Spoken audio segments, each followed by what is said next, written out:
Егер ораза ұстаушы кісі ұмытып ішіп жеп қойса не болатынын білесіз бе?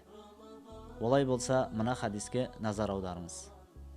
قال رسول الله صلى الله عليه وسلم من نسي وهو صائم فأكل أو شرب فليتم صومه فإنما أطعمه الله وسقاه متفق عليه.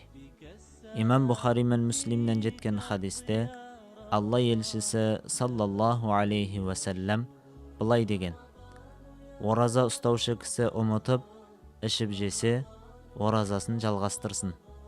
Өйткені оған жегізген де, ішкізген де Алла тағала.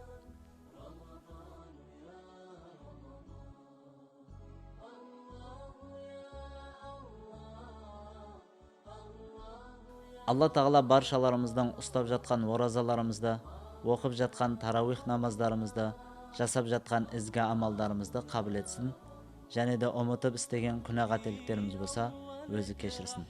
Рамазан мүбәрәк болсын.